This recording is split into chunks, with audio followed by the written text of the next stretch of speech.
Hello everyone. I hope you had a wonderful midterm one.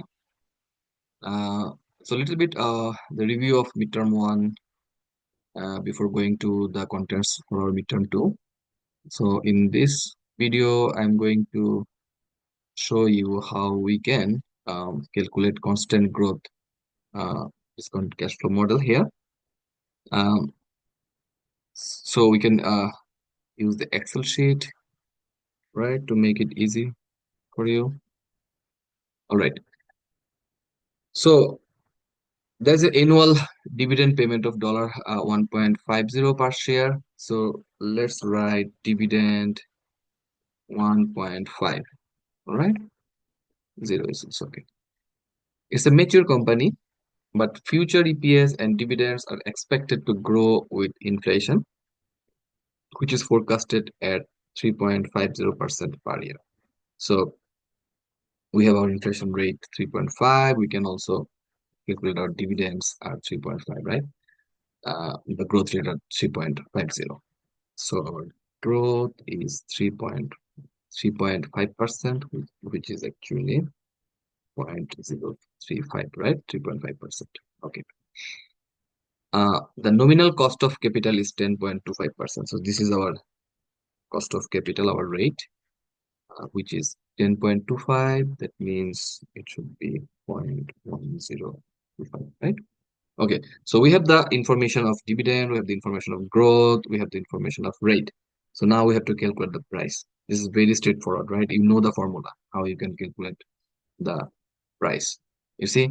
So for the price, we need dividend, we need growth rate, we need R, and we all have these three variables here, right?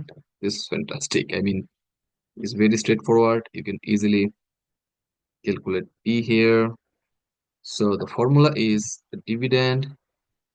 Let's just click on dividend and then multiply by 1 plus G. Let's take 1 and then our G is 0.035. And you divide this whole portion by R minus G. So my R is 0.025, my G is 0.035. So 23 is basically my current stock price, right? So what is the pharmacologist's current stock price without anything about inflation or something, just straightforward? We have 23 for the current stock price. Okay.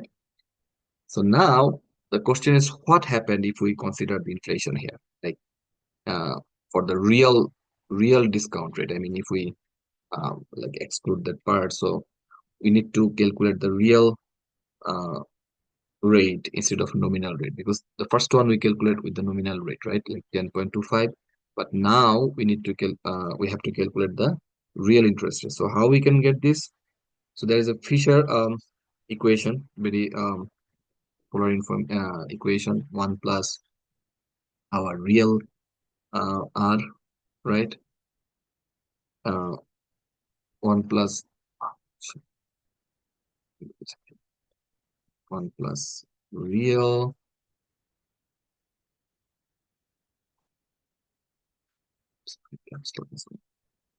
Okay, so 1 plus real rate um, equals, it should be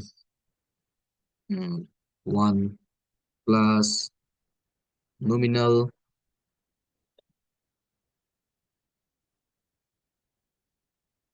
divided by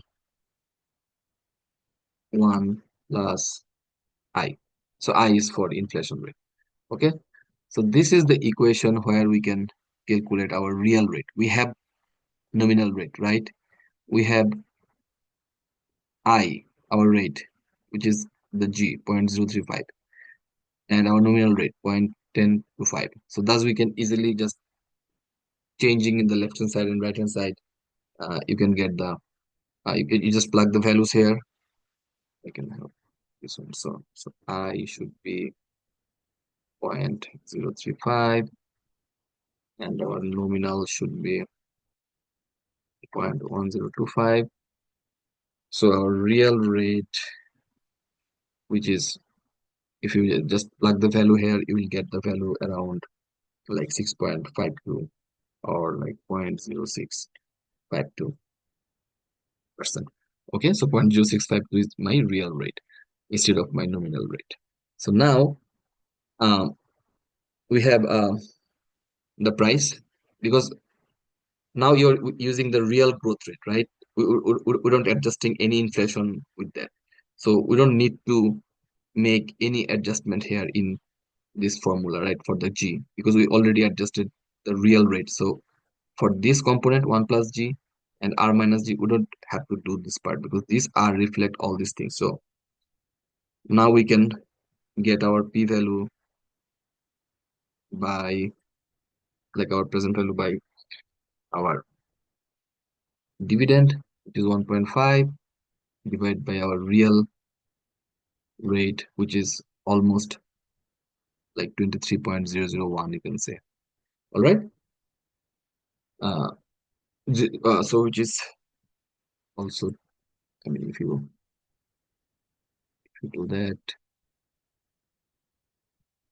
so it's like 23.01 with the inflation, right? So the real. All right. So without worrying about inflation, we have 23 for the current stock price, and with the real interest rate, we have 23.01, which is very slightly like almost similar stock price. Yeah. Right. Okay.